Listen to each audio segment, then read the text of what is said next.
बिस्मिल्लाहिर्रहमानिर्रहीम। इस वीडियो में हम क्लास 9th की एक्सरसाइज 4.1 को सॉल्व करेंगे। 4.1 में हम क्या देखेंगे? सबसे पहले हम देखेंगे कि मोनोमियल, बाइनोमियल, ट्राइनोमियल्स क्या होते हैं। फिर कॉमन फैक्टर्स को देखेंगे और फिर देखेंगे कि किसी बाइनोमियल या ट्राइनोमियल को कैसे फैक्टराइज किया जा सकता है। तो स्टार्ट करते हैं मोनोमियल से। फॉर एग्जांपल हमारे पास एक अलजेब्रिक एक्सप्रेशन इस तरह से हो 2x जस्ट, यानी जिसमें सिर्फ हमारे पास एक टर्म हो, तो उसको कहते हैं मोनोमियल। तो ये 2x एक मोनोमियल है। इसी तरीके से हम ये भी कह सकते हैं 3y, ये भी एक मोनोमियल है क्योंकि एक टर्म है। खाली हम x लिख दें तब भी एक मोनोमियल है, x की पावर 7 लिख दें तब भी एक मोनोमियल है, अगर ये सिर्फ x की पावर 7 है। तो ये तमाम हमारे पास क्या है? मोनोमियल। यानी ऐसा पॉलिनोमियल जिसमें सिर्फ एक टर्म हो उसको क्या कहते हैं हम? मोनोमियल। अब बाइनोमियल में क्या होगा? दो टर्म्स होंगे। ऐसा पॉलिनोमियल जिसमें हमारे पास दो टर्म्स हों। For example 2x minus 7, 7y plus 4, x की पावर 3 माइनस y की पावर 8। ये तमाम हमारे पास क्या हैं? बाइनोमियल्स। क्योंकि इसमें हमारे पास क्या है? दो दो टर्म्स हैं, एक ये और एक ये, दो ये एक और एक ये दो, ये एक और एक ये दो। तो ये हमारे पास बाइनोमियल्स आ गए। इसी तरीके से हमारे पास ट्राइनोमियल्स होते हैं, ऐसे पॉलिनोमियल्स जिनमें हमारे पास तीन टर्म्स हों। For example 2x plus 3y minus 8। एक टर्म ये है, एक ये 3y और एक ये 8, तो ये क्या हो जाएगा हमारे पास? ट्राइनोमियल। इसी तरीके से हम कह सकते हैं x square minus 4x plus 4, ये भी हमारे पास क्या है? ट्राइनोमियल। तो ये हमारे पास ट्राइनोमियल्स की एग्जांपल्स आ गई। इसका मतलब ये हुआ कि ऐसा पॉलिनोमियल जिसमें हमारे पास सिर्फ एक टर्म हो मोनोमियल कहलाता है। ऐसा पॉलिनोमियल जिसमें हमारे पास दो टर्म्स हों वो हमारे पास बाइनोमियल कहलाता है। और ऐसा पॉलिनोमियल जिसमें हमारे पास तीन टर्म्स हों वो ट्राइनोमियल कहलाता है। इसके बाद हमारे पास जो नेक्स्ट कॉन्सेप्ट है वो है फैक्टर्स। फॉर एग्जांपल मेरे पास एक नंबर हो 18, ओके, और मैं इंटरेस्टेड इस बात में हूँ कि मैं वो तमाम नंबर फाइंड करूँ जो इसको पूरा पूरा क्या करते हैं? वो डिवाइड। पूरा पूरा डिवाइड करने का मतलब ये है कि रिमाइंडर 0 बचता हो। ठीक है। अब 1 इसको पूरा पूरा डिवाइड करता है, 2 इसको पूरा पूरा डिवाइड करता है। कैसे? 18 को अगर मैं 2 पे डिवाइड करूँ, 2 9 ज़ार 18, और यहाँ पे हमारे पास कुछ भी नहीं बचा, यानी कि 0 बचा। तो इसका मतलब है 2 इसको पूरा पूरा डिवाइड कर रहा है। इसी तरीके से 3 इसको पूरा पूरा डिवाइड करता है क्योंकि 3 6 ज़ार 18। ओके, 4 के टेबल में देखें 18 चेक कर लें आता है कि नहीं आता। 4 4 ज़ार 16, हमारे पास रिमाइंडर क्या बचा? 2। ये मज़ीद डिवाइड नहीं हो सकता। इसका मतलब ये हुआ कि 4 इसका फैक्टर नहीं है, यानी 4 इसको पूरा पूरा डिवाइड नहीं करता। इसके बाद नेक्स्ट हमारे पास आएगा 6 जो इसको पूरा पूरा डिवाइड करेगा, फिर 9 आएगा और एंड देन 18 आएगा। ठीक हो गया। तो ये फैक्टर्स होते हैं बेसिकली, यानी 18 के जो फैक्टर्स हैं वो ये 6 हैं, क्योंकि ये 6 के 6 नंबर इसको पूरा पूरा क्या कर रहे हैं? डिवाइड कर रहे हैं। पूरा पूरा डिवाइड होने का मतलब ये है कि रिमाइंडर एंड पे क्या बचता है? 0। ठीक है जी। तो कॉमन फैक्टर से क्या मुराद होगी? कॉमन फैक्टर का मतलब ये होगा कि फैक्टर्स में जो नंबर कॉमन हो। तो इसका मतलब ये हुआ कि कॉमन फैक्टर निकालने के लिए आपके पास कम से कम बाइनोमियल होना ज़रूरी है, क्योंकि बाइनोमियल में हमारे पास दो टर्म्स होती हैं। फॉर एग्जांपल एक 18 है और अब लेट सपोज एक है हमारे पास, कोई नंबर की मदद से समझने की कोशिश करते हैं। फॉर एग्जांपल दूसरा नंबर है 12। अब 12 के फैक्टर कौन कौन से होंगे? 1 2 3 4 6 एंड 12। ओके, अब मैं हाईलाइट करके आपको बताता हूँ। देखें इसमें कॉमन क्या है। ये देखें 1 इसमें कॉमन है, 2 इसमें कॉमन है, ये देखें 3 कॉमन है, 3 दोनों में आ रहा है। इसी तरीके से 6 देखें दोनों में आ रहा है। तो 3, ये इसका मतलब ये हुआ जिनको मैंने अभी हाईलाइट किया है ये तमाम इसके क्या हैं? Common factors. तो फैक्टर आपको निकालने आ गए। फैक्टर के बाद आपको कॉमन फैक्टर का कॉन्सेप्ट समझ आ गया कि कॉमन फैक्टर्स का मतलब ये है कि जो दोनों में मौजूद हों। ठीक हो गया। इसके बाद हमारे पास है जी फैक्टराइजेशन। फैक्टराइजेशन बेसिकली प्रोसेस है, the process of finding factors of uh suppose polynomial, जो कम से कम बाइनोमियल होने चाहिए,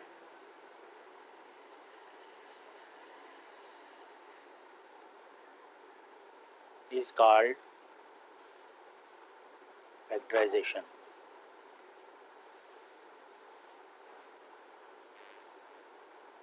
ठीक हो गया।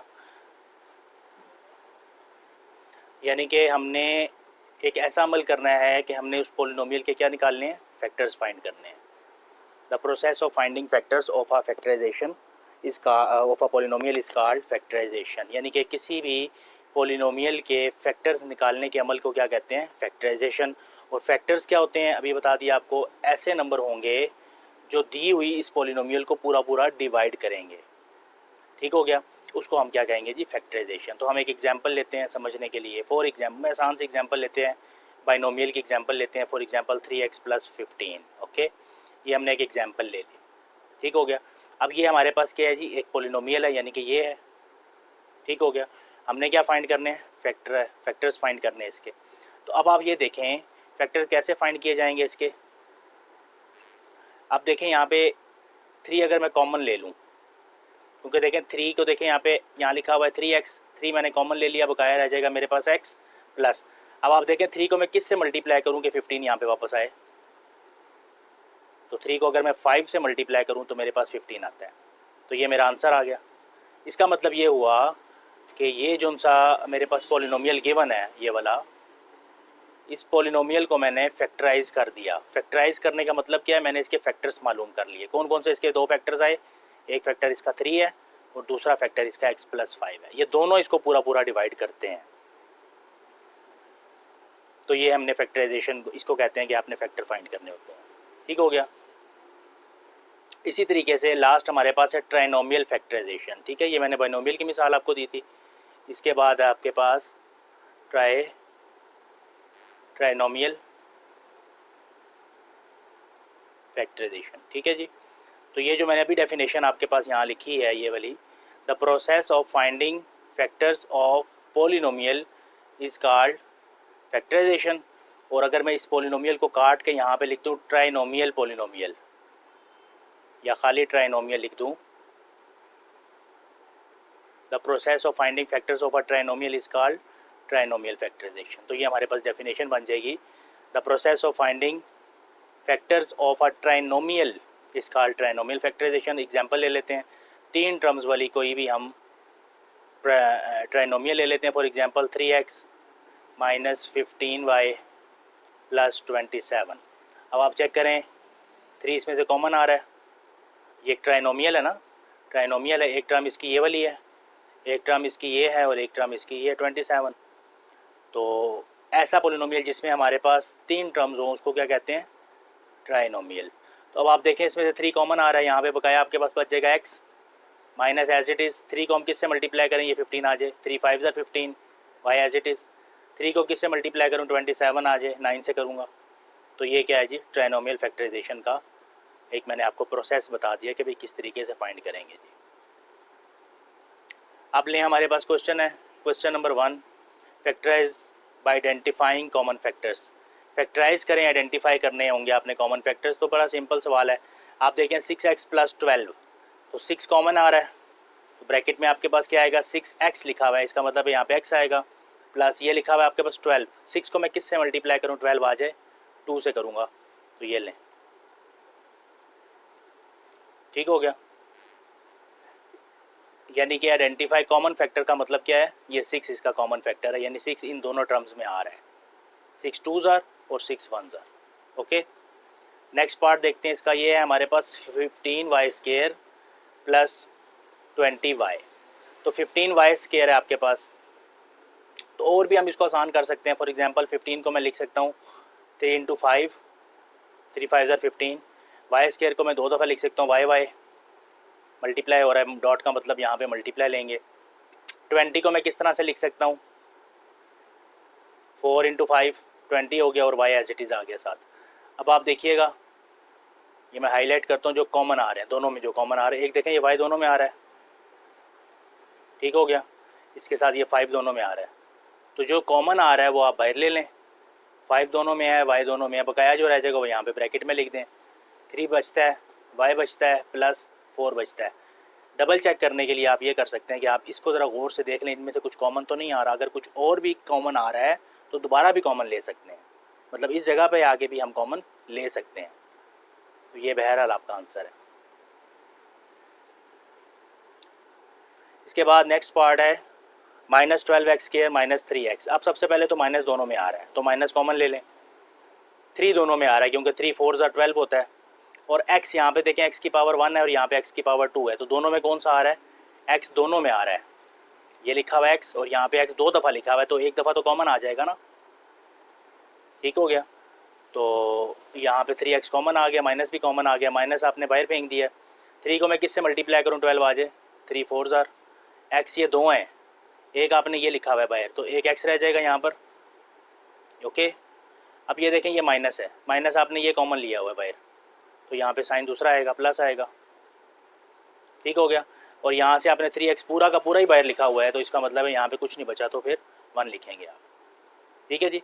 दूसरे तरीके से करते हैं इसको, ये भी इसका आंसर है। अगर नहीं समझ आ रहा तो फिर आप तोड़ तोड़ के लिख लें। -12 है, -12 को मैं लिख सकता हूँ, माइनस को तो आप वैसे ही लिख दें, आप लिख सकते हैं 3 × 4। x को लिख सकते हैं x × x minus as it is, और 3 को मैं नहीं तोड़ सकता, 3 को ऐसे लिखूँगा और x को भी ऐसे ही लिखूँगा। अब आप देखें कॉमन लेते हैं हम। कॉमन लेने के लिए देखें 3 कॉमन आ रहा है, ये 3 कॉमन आ रहा है, ये x कॉमन है, ये लिखा हुआ x कॉमन वाला, और विद साइन भी इसमें कॉमन है, यानी कि माइनस भी कॉमन है। तो आप माइनस भी कॉमन ले लें, 3 भी कॉमन ले लें, और जिसको मैंने कलर किया x भी कॉमन ले लें। बकाया आपके पास क्या बचा? 4x। क्योंकि ये माइनस आपने कॉमन ले लिया तो फिर यहाँ प्लस आएगा, और यहाँ से क्योंकि 2 टर्म्स ये 3x दो रकमें हैं, वो दोनों ही आपने बाहर ली हुई हैं, तो फिर यहाँ पे क्या आ जाएगा? 1, यानी कुछ नहीं बचेगा, तो फिर आप 1 कॉमन लिखेंगे। इसके बाद है जी question number part number 4a² b + 8ab²। तो तोड़ के अगर लिखना तो लिख लें। 4 को लिख सकता हूँ 4 एज इट इज़ छोड़ दें, a 2 दफ़ा आ रहा है, b अकेला है, प्लस 8 है, 8 को मैं लिख सकता हूँ 2 × 4 8, a as it is, b 2 दफ़ा आ रहा है, अकेला अकेला लिख दिया। ओके, अब आप देखें क्या कॉमन आ रहा है? 4 कॉमन है, एक a कॉमन है, एक b कॉमन है। इसके अलावा आई थिंक के कुछ भी कॉमन नहीं है, तो फिर आप जो कॉमन आ गया वो लिख लें 4ab। बकाया आपके पास क्या बच गया? a + 2b। तो ये आपका आंसर आ गया। नेक्स्ट है हमारे पास पार्ट 5, xy -3x² + 2x। तो ये है आपके पास xy -3x² का मतलब xx + 2x as it is. Check करें तमाम यानी 3 टर्म्स में क्या चीज़ कॉमन आ रही है? x, ये x और ये x। इसके अलावा कुछ भी कॉमन नहीं है, तो जो कॉमन है वो आप यहाँ लिख लें। बकाया आपके पास ब्रैकेट में क्या आ जाएगा? y -3x, ये वाला x, + 2। तो ये आपका आंसर आ गया। इसके बाद नेक्स्ट 6th पार्ट है 3a² b। क्या लिख सकते हैं? 3a² है तो a 2 दफ़ा लिख दिया, और b -9 को मैं लिख सकता हूँ 3 × 3, 3 3 9 होता है, a b 2 दफ़ा लिख दिया, प्लस 15 को लिख सकता हूँ 3 × 5 15 हो गया, a b as it is. अब आप कॉमन निकाल लें। कॉमन में आपके पास 3 कॉमन आ रहा है, एक a कॉमन आ रहा है, आपके पास b कॉमन आ रहा है। ठीक है जी। तो ये ग्रीन कलर से जो मैंने हाईलाइट किया ये आपके पास कॉमन है, तो इसको आप बाहर लिख लें एक दफ़ा, ब्रैकेट बनाएं, ब्रैकेट के अंदर आप वो तमाम रकमें लिख लें जिनको आपने कलर नहीं किया। a है, -3 है, ये वाला b है, ये वाला प्लस है, 5 है। तो ये आपका आंसर है।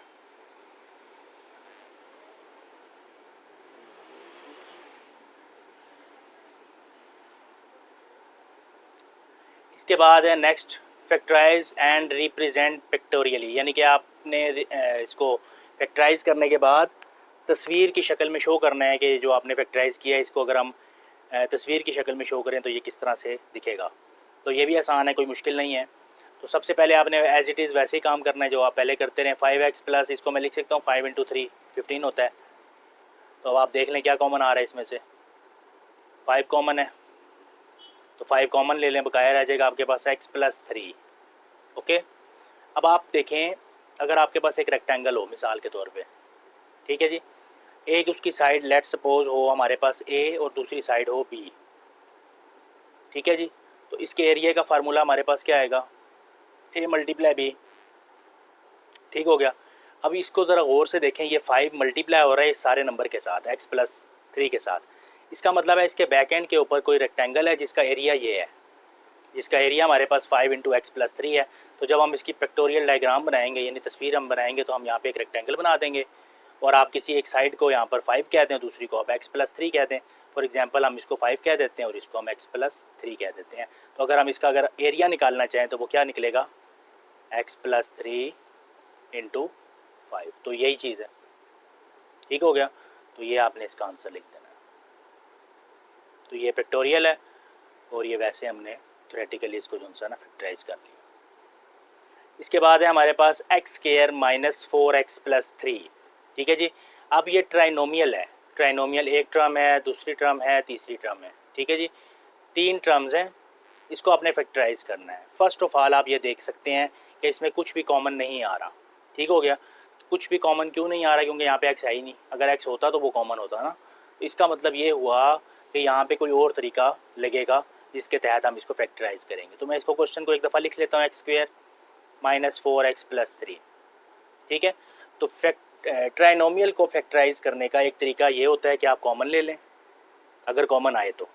अब क्योंकि इसमें कुछ कॉमन नहीं आ रहा, तो फिर इसको फैक्टराइज करने का तरीका ज़रा ध्यान से समझिएगा, फर्स्ट टाइम यूज़ कर रहे हैं आप। यहाँ पे हमारे पास कोफिशिएंट देखें x² का क्या है, 1। इस 1 को आप इस लास्ट टर्म से मल्टीप्लाई कर दें, क्या आएगा, 1 × 3 हमारे पास आता है 3, ठीक हो गया। बीच में दो गौर करें क्या लिखा हुआ है, -4, ठीक हो गया। अब गौर से आपने बात सुननी है। आपने दो ऐसे नंबर ढूंढने हैं जिनको प्लस या माइनस करके ये -4 बने, ठीक है, और उन्हीं दोनों नंबर्स को मल्टीप्लाई करके ये वाला 3 बने, यानी -4 बने और 3 बने एट अ टाइम,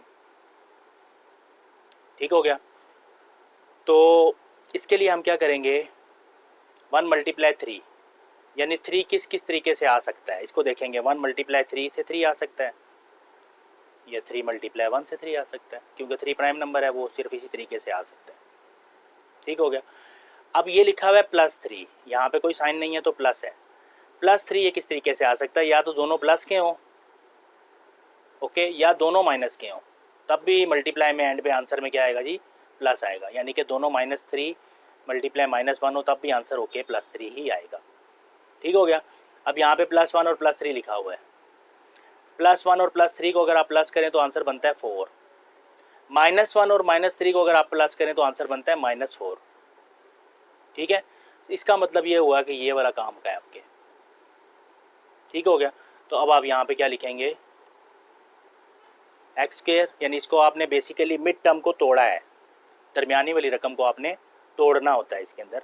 तो यहाँ पे आप क्या लिखेंगे, -3x - x। ये देखें, यहाँ से देखिए, -3x - 1x लिख लें या खाली x लिख लें, कोई फ़र्क नहीं पड़ता, ठीक है जी।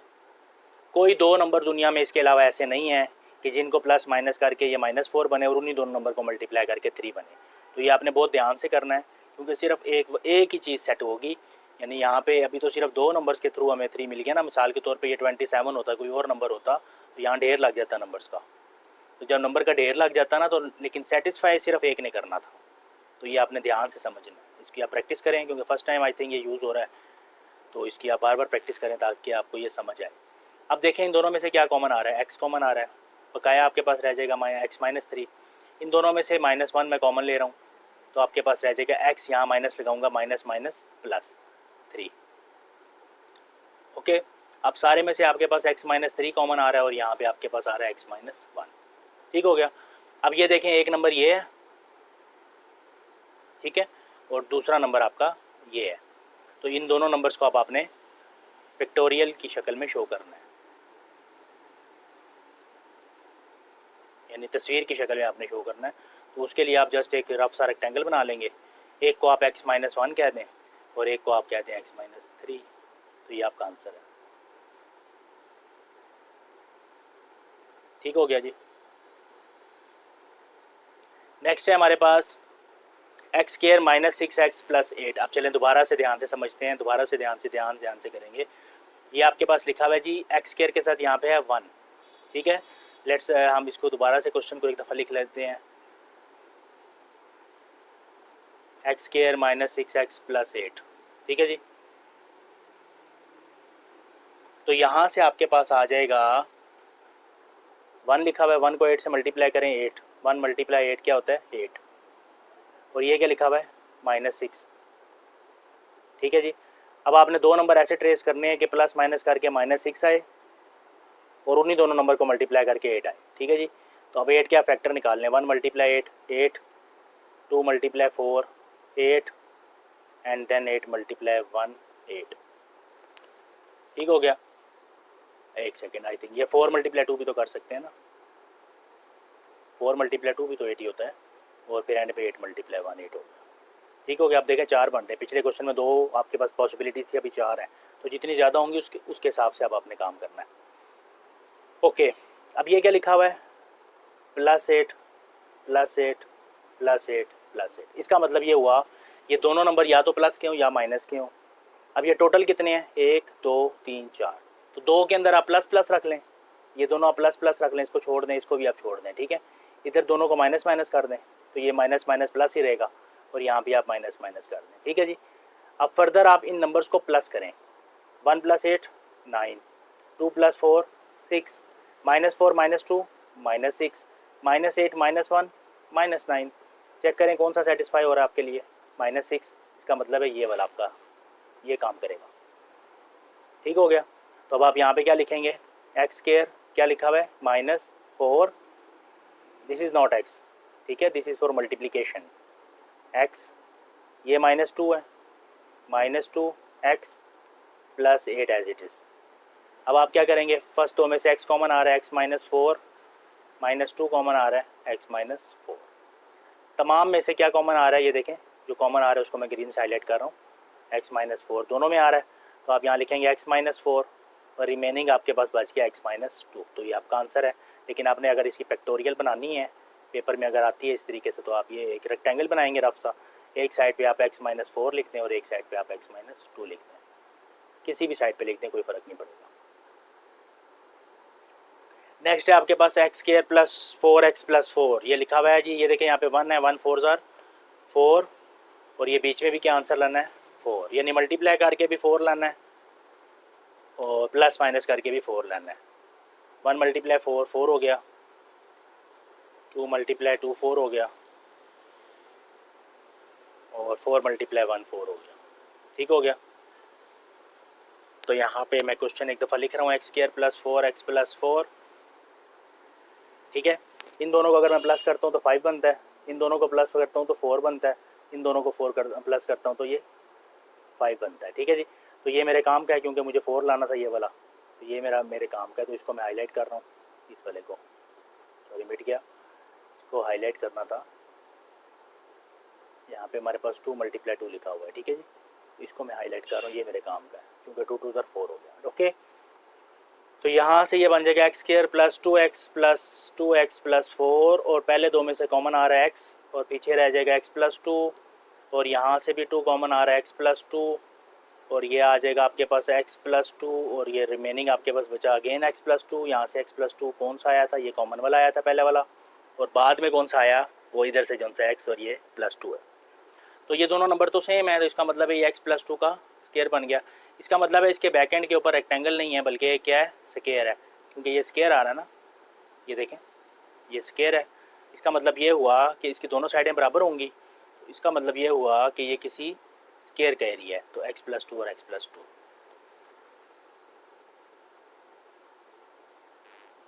नेक्स्ट आ गया जी हमारे पास फैक्टराइज। अब हमने फैक्टराइज करना है, देखें ट्राइनोमियल अगेन 1 2 3 टर्म्स हैं, अगेन हमारे पास ट्राइनोमियल आ रहा है।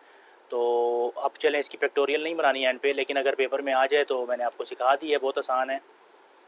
अब देखें क्या होगा, एक्स स्क्वायर प्लस x - 12। ठीक है जी, यहाँ पे क्या लिखा हुआ है जी 1 ठीक है, 1 is multiplied with -12, we gate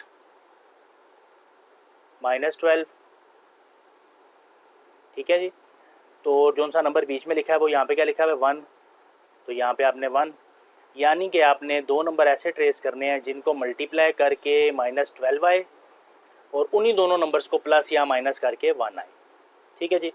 तो अब आपने 12 के फैक्टर बनाने हैं, माइनस को बाद में देखेंगे, पहले 12 के फैक्टर बनाएंगे। 1 multiply 12 is 12, 2 multiply 6 is 12, 3 multiply 4 is 12, 4 multiply 3 is 12, 6 multiply 2 is 12 and 12 multiply 1 is 12. Okay, these are the possibilities. 1 multiply 12 is equals to 12. 6 possibilities हैं, ये 1 2 3 4 5 6, ठीक हो गया। अब क्या करना है आपने, अब आपने ये करना है, ये देखो क्या लिखा हुआ है -12, तो यहाँ पे माइनस आना चाहिए, +12 नहीं होना चाहिए, इसने -12 होना चाहिए।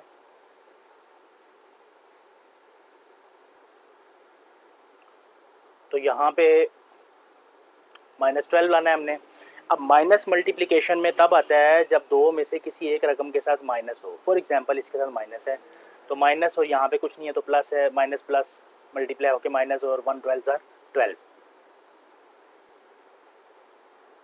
इसी तरीके से इसके साथ माइनस है, लेट्स सपोज इसके साथ माइनस है, इसके साथ माइनस है, इसके साथ माइनस है और इसके साथ माइनस है, ठीक हो गया। अब देखें ये -1 + 12 कितना हो जाएगा 11, ये हो जाएगा 4, ये हो जाएगा 1, ये हो जाएगा -4 + 3 -1, ये हो जाएगा आपका -4 यानी -6 + 2 -4, और ये -12 + 1 -11।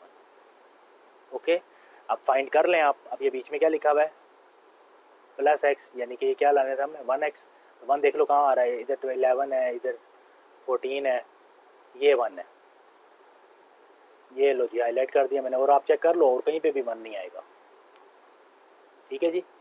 तो ये बेटा हमारा क्या आएगा, हम यहाँ लिखेंगे x²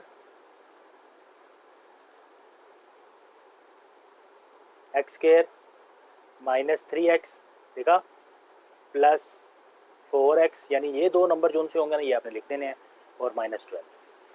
तो ये जिस टाइम आपको मिड टर्म ब्रेक करने आ जाएगी तो फैक्टराइजेशन का एक मुश्किल कॉन्सेप्ट है बेसिकली ये, वो आपको समझ आ जाएगा और ये आपको क्लास 10th में भी हेल्प करेगा, इसको आप ध्यान से करें। x कॉमन ले लिया आपने, x -3 बकाया, इन दोनों में से 4 कॉमन आ रहा है, +4 कॉमन ले लिया, आपके पास x -3 अगेन बकाया। अब आप चेक कर लें, ये देखें x -3 है और यहाँ पे भी x -3 है, इन दोनों में से x -3 कॉमन आ जाएगा और बकाया आपके पास बच जाएगा x + 4, तो ये आपका आंसर आ गया। और अगर इसकी फैक्टोरियल कहे पेपर में तो फिर आप इस तरह से करके एक साइड पे ये लिख दें और एक साइड पे ये लिख दें, तो फिलहाल उसने ऐसा नहीं कहा हुआ तो आप छोड़ दें। नेक्स्ट क्वेश्चन है x² -7x + 10, तो ये लिख लेते हैं क्वेश्चन एक दफ़ा, x² -7x + 10, यहाँ पे 1 लिखा है, 1 10 क्या होता है जी 10 होता है, और ये क्या लिखा हुआ है -7, तो ये सवाल भी ध्यान से समझें आप। तो अब क्या करेंगे, हम 10 के फैक्टर निकालेंगे सबसे पहले, यानी देखेंगे 10 किस किस तरीके से आ सकता है। 1 10 10, 2 5 10, 5 2 10 एंड 10 1 10, ठीक है। The sign with 10 is positive, यानी कि 10 के साथ जो साइन है वो पॉजिटिव है, यानी कुछ ना डालें कोई मसला नहीं है। So it means these two terms 1 and 10 should be either positive और नेगेटिव, यानी दो एक ही टाइम पे या तो दोनों प्लस हों या दोनों माइनस हों, तो आंसर हमारे पास +10 आएगा, ठीक है जी। फॉर एग्जांपल ये दोनों प्लस हैं तो इसको मैं नहीं छेड़ा, इसको भी नहीं छेड़ा, और फॉर एग्जांपल ये दोनों माइनस हैं तो माइनस माइनस अगेन प्लस ही बनेगा, कोई मसला नहीं है, ये माइनस और ये माइनस आ गया, ठीक है जी। अब क्या करेंगे, अब ज़रा इनको प्लस करके देखते हैं। 1 + 10 ये 11 बनता है, ये 2 + 5 7 बनेगा, ये -2 -5 -7 बनेगा, -10 -1 -11 बनेगा। अब आप चेक करें ये क्या है आपका, -7 लाना था आपने, तो ये लिखा हुआ -7, तो इसका मतलब है ये आपके काम का है, इसको मैंने हाईलाइट कर दिया, इसको आप यहाँ पे लिख लें। तो ये बेटा आपका आ जाएगा x² -5x -2x and then +10 is it is. पहले दो में से क्या कॉमन आ रहा है? x कॉमन आ रहा है, रिमेनिंग आपके पास x -5। इन दोनों में से क्या कॉमन आ रहा है? -2 कॉमन ले रहा हूँ मैं, तो ये आपके पास आ जाएगा x -5। 4 आपके पास रह गया x -5 सारे में से कॉमन, और बकाया आपके पास x -2, तो ये आपका आंसर है। नेक्स्ट है जी आपके पास x² -6x + 8, x² -6x + 8। तो यहाँ पे देखें 1 है, 1 को 8 से मल्टीप्लाई करें 8 आता है। अब आपने ऐसे दो नंबर ट्रेस करने हैं जिनको प्लस माइनस करके -6 आए, और उन दोनों नंबर्स को मल्टीप्लाई करके +8 आए। तो 8 के फैक्टर बना लें, 1 8 ज़ार 8, 2 × 4 = 8, 4 × 2 = 8, and 8 × 1 = 8। ठीक है, just add these two terms, 1 + 8 = 9। Okay, first ये देखिए +8 था ना, +8 ये कब आ सकता है? या तो दोनों प्लस हों या दोनों माइनस हों। पहले दो केसेस में हम दोनों प्लस ले लेते हैं, दूसरे दो केसेस में हम दोनों माइनस ले लेते हैं। अब देखते हैं, 2 + 4 6, -4 -2 -6, -8 -1 -9। ओके, तो ये क्या लिखा हुआ है आपके पास? ये -6 है आपके पास। तो -6 अगर है तो फिर आप क्या करेंगे? -6 आप चेक करें किधर आ रही है, आ रहा है, इसका मतलब ये है। तो जिसको मैंने हाईलाइट कर लिया वो यहाँ पे लिखेंगे, x² -4x -2x + 8। फर्स्ट दो में से आप x कॉमन ले लें, आपके पास आ जाएगा x -4, -2 कॉमन ले लें, आपके पास आ जाएगा x -4। ये माइनस क्यों कॉमन, ये माइनस क्यों आ रहा है? क्योंकि ये माइनस माइनस अगेन प्लस बन जाते हैं, इस वजह से ये माइनस कॉमन आता है। अब आपके पास क्या रह जाएगा बकाया? x -4 × x -2, तो ये आपका आंसर है। नेक्स्ट क्वेश्चन है जी, x² -x -56, x² -x -56, the coefficient of x is 1, so 1 multiply -56 is equals to -56. Okay, so we have to find two numbers.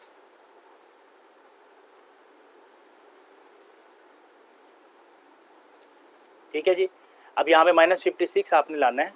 दो नंबर आपने ऐसे ट्रेस करने हैं कि -1 आए, प्लस माइनस करके और मल्टीप्लाई करके आपके पास -56 अगेन आए। ठीक है जी, तो अब आप 56 के आप फैक्टर बना लें पहले।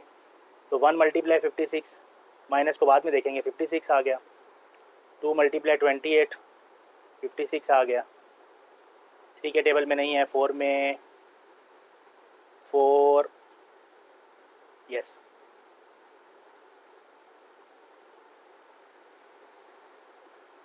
4, 14 ज़ार, 5 में नहीं है, 6 में नहीं है, 7 8 ज़ार,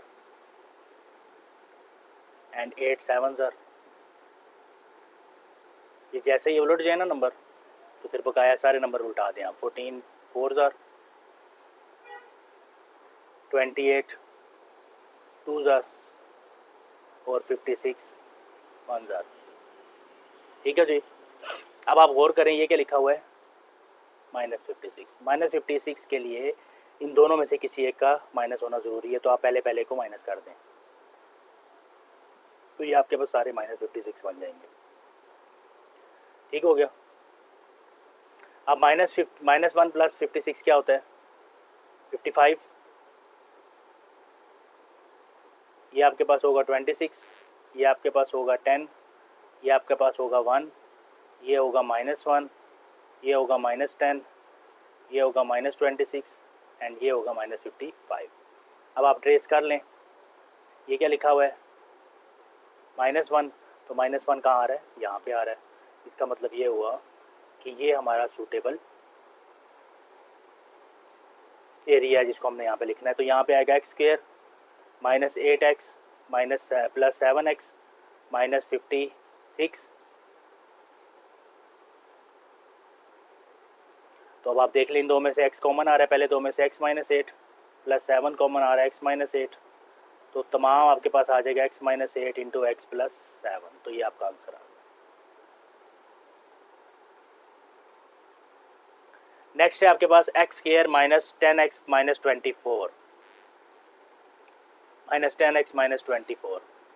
अब यहाँ पे देखें x का कोफिशिएंट क्या, x का कोफिशिएंट 1 है, 1 को मल्टीप्लाई किया -24 से तो आपके पास आ गया -24। ठीक है जी। अब हमने दो ऐसे नंबर फाइंड करने हैं जिनको प्लस माइनस करके ये -10 बने और उन्हीं दोनों नंबर्स को मल्टीप्लाई करके -24 बने। इसका मतलब ये हुआ कि 1 24 ज़ा 24, 2 12 ज़ा 24, 3 8 ज़ा 24, 4 6 ज़ा 24, 6 4 ज़ा 24, 8 3 ज़ा 24, 12 2 ज़ा 24 एंड 24 1 ज़ा 24। ये क्या लिखा हुआ है? -24। इसका मतलब है माइनस के लिए किसी एक रकम के साथ माइनस होना चाहिए, तो आप पहली रकम के साथ माइनस लगा दें।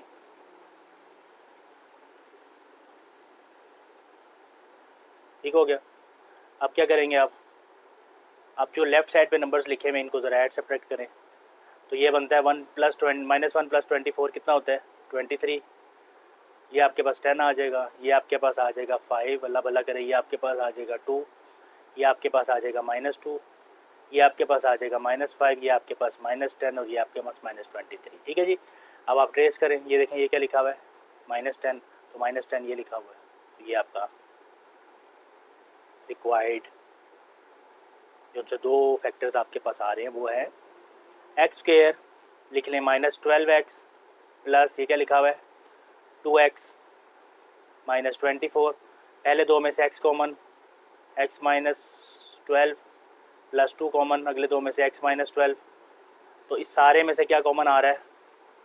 ये देखिए x + -12 सारे में से कॉमन आ रहा है, आप लिख लें x -12, तो बकाया आपके पास रह जाएगा x + 2। तो ये आपका आंसर आ गया।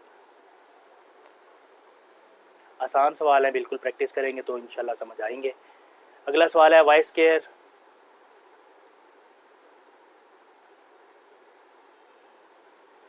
+ 4y - 12। तो यहाँ पे 1 12 ज़ा 12 हो गया, प्लस माइनस करके 4 लाना है, मल्टीप्लाई करके -12 लाना है, तो ये बन जाएगा +6y - 2y - 12। 6 - 2 4 हो गया और 6 × -2 -12 हो गया। Both conditions are satisfied, so we take y as common in from the first two terms.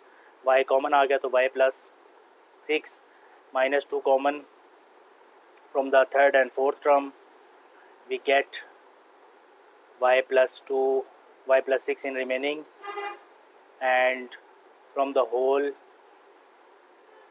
we can see that y + 6 is common, so we take y + 6 as common and remaining is y - 2। तो ये हमारा answer आ गया। Next है जी y² + 13y + 36। दो number ऐसे find करने हैं जिनको प्लस करके 13 आए, मल्टीप्लाई करके 36 आए, तो y² + 9y + 4y + 36। You may check that 9 + 4 is equals to 13 and 9 × 4 is equals to 36. Both conditions are satisfied. So from here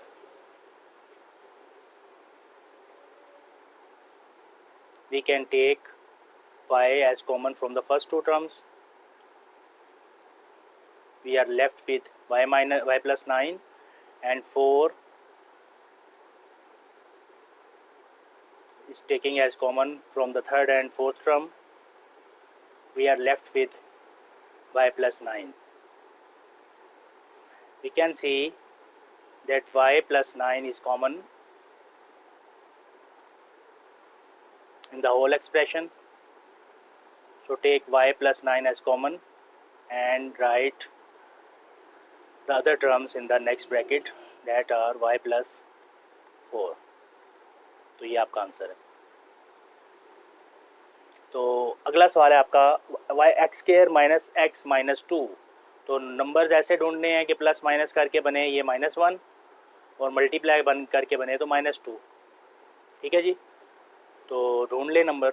-2x plus x is equal, देखिए -2 + 1 हो गया -1, ओके, और -2 मल्टीप्लाई +1 इज इक्वल टू -2। तो जब आप practice करेंगे तो फिर आपको समझ आएंगी चीज़ें। अगर आपको अभी ये चीज़ नहीं समझ आ रही तो फिर डेफिनेटली आप इस पैटर्न को पहले फॉलो करें और उसके बाद आपके पास फाइंड हो जाएगा कि भाई किस तरीके से आपने नंबर्स लिखने हैं। तो पहले दो में से x कॉमन आ रहा है x-2, अगले दो में से 1 कॉमन आ रहा है x-2, इस सारे में से देखें x-2 कॉमन आ रहा है, ये देखें x-2 दोनों में आ रहा है, तो आप लिख लेंगे x-2 as common and remaining is x+1 answer. Next again, तो यहाँ लिखा हुआ है हमारे पास 2x² + 7x + 3। So first of all multiply this means के coefficient of x square with the constant term 2 × 3 which is equals to 6। ठीक है जी। अब मल्टीप्लाई करके नंबर 6 आना चाहिए और मल्टीप्लाई प्लस माइनस करके नंबर 7 आना चाहिए। ऐसे नंबर जब आपने ढूंढने हैं तो आप 6 के फैक्टर बना लें। 1 × 6 6, 2 × 3 6,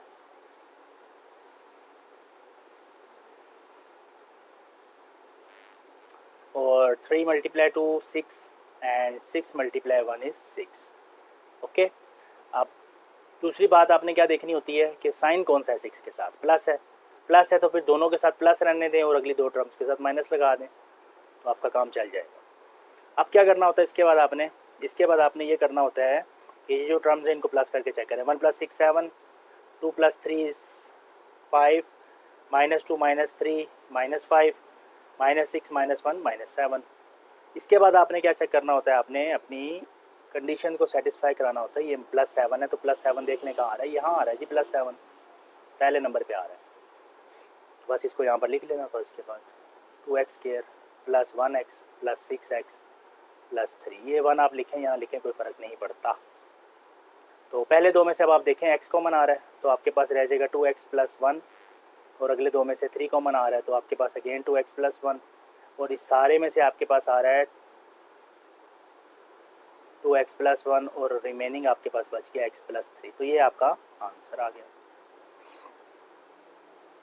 इन सवालों में और उन सवालों में फ़र्क सिर्फ आई थिंक यही है कि वहाँ पे कोफिशिएंट ऑफ x² 1 था। इन सारे सवालों में ये देखें कोफिशिएंट ऑफ y यहाँ पे 1 है, y² इधर देखें ये 1 है, इस तरह तमाम सवालों में।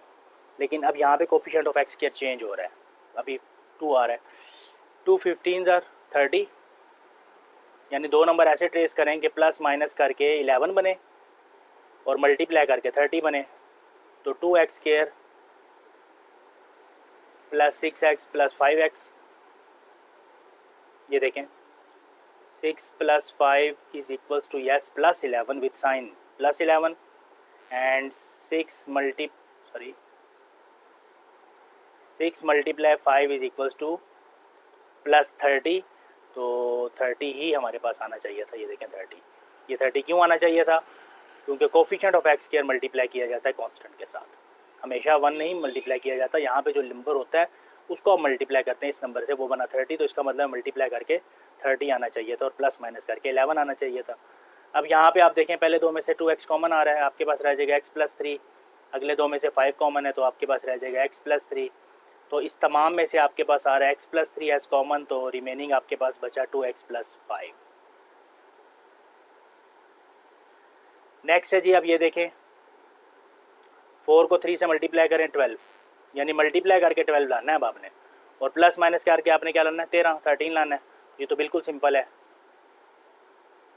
+12x + x, 12 + 1 13 and 12 × 1 is 12। Okay, तो सेटिस्फाई हो गया। पहले दो में से देखें क्या कॉमन आ रहा है, एक x कॉमन आ रहा है और 4 भी कॉमन है, क्योंकि 4 के टेबल में 12 आ जाता है। तो आपके पास बचेगा x + 4 कितने से 12, 4 3 से 12, और रिमेनिंग आपने x + 3 में से 1 कॉमन ले लिया, आपके पास बच गया x + 3। तो इस सारे में से अब आप गौर करें तो क्या कॉमन आ रहा है x + 3। So take x + 3 as common and right the other terms which is 4x + 1। तो ये आपका आंसर है। नेक्स्ट है आपका 3 × 2 6, यानी मल्टीप्लाई करके 6 लाना है और प्लस माइनस करके बीच वाला नंबर यानी 5 लाना है। तो ये आपके पास बनेगा जी 3x², 5 लाना है 3x + 2x। तो 3 + 2 5, 3 × 2 6। सो फर्स्ट टू टर्म्स में से 3 भी कॉमन है और x भी कॉमन है, रिमेनिंग आपके पास बचा x + 1। अगले दो टर्म्स में से सिर्फ 2 कॉमन आ रहा है, बकाया आपके पास बचा x + 1। तो इस सारे में से आपके पास कॉमन आ गया x + 1 और रिमेनिंग आपके पास बचा 3x + 2। तो ये आपका आंसर आ गया।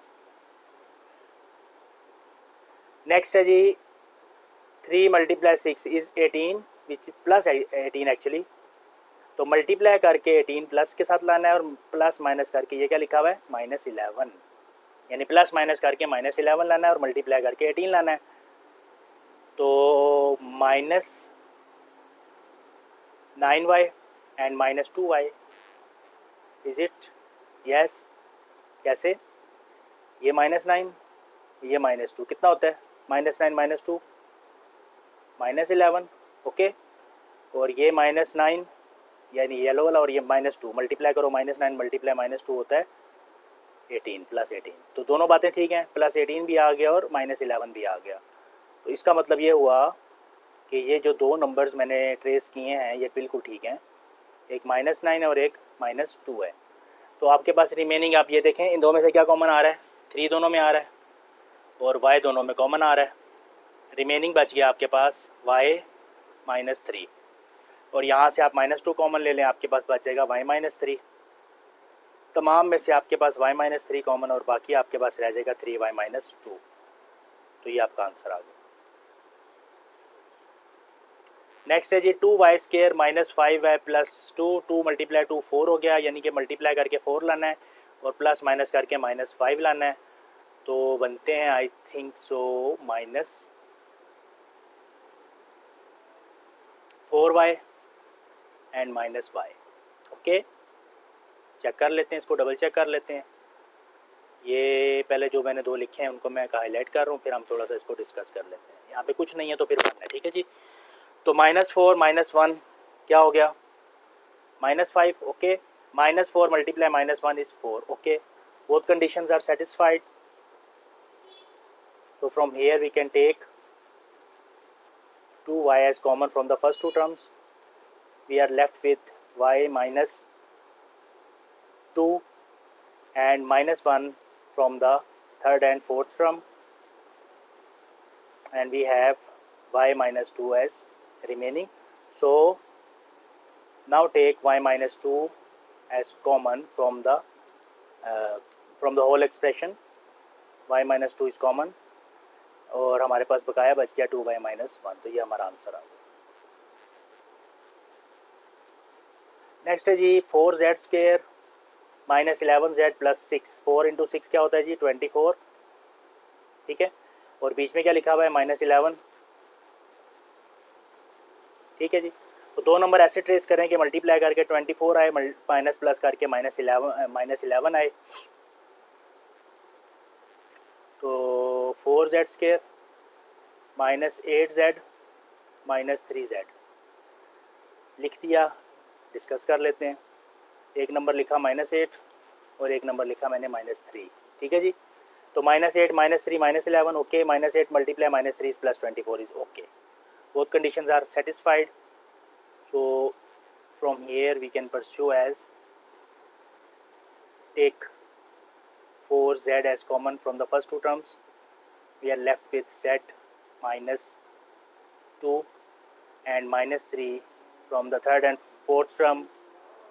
We are left with same z -2 again. So take z -2 as common from the whole expression. We are left with z -2 into 4z -3. So this is our answer. So next part है हमारे पास 6 + 7x -3x²। सबसे पहले इसको set कर लेते हैं। -3x² को सबसे पहले लिख लेते हैं, +7x + 6।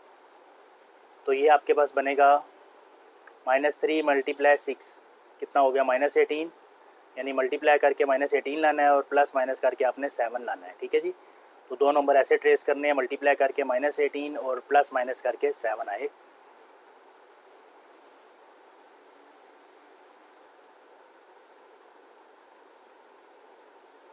तो ये लिखते हैं -3x² plus 9x minus 2x ए प्लस 6। ओके, तो जो हमने लिखा है इसके ऊपर थोड़ा सा देखते हैं कि ये ठीक है कि नहीं। +9 - 2, +9 - 2 is +7। Okay, and +9 multiply -2 is -18। Okay, अब देखें अगर आपने गलती से -9 और +2 लिख दिया तो ये गलत हो जाएगा। क्यों? क्योंकि -9 + 2 -7 होता है, जबकि आपके पास क्वेश्चन में यहाँ पे +7 है। सो इसलिए आपने ज़रा ध्यान से करना है। तो रिमेनिंग आप देख लें, फर्स्ट दो में से हमारे पास आ रहे हैं -3x कॉमन, तो आपके पास रह जाएगा पीछे x - 3, और अगले दो में से -2 कॉमन आ रहा है, x - 3 अगेन, सारे में से x - 3 कॉमन आ रहा है और बकाया आपके पास रह गया -3x - 2। तो ये आपका आंसर आ गया।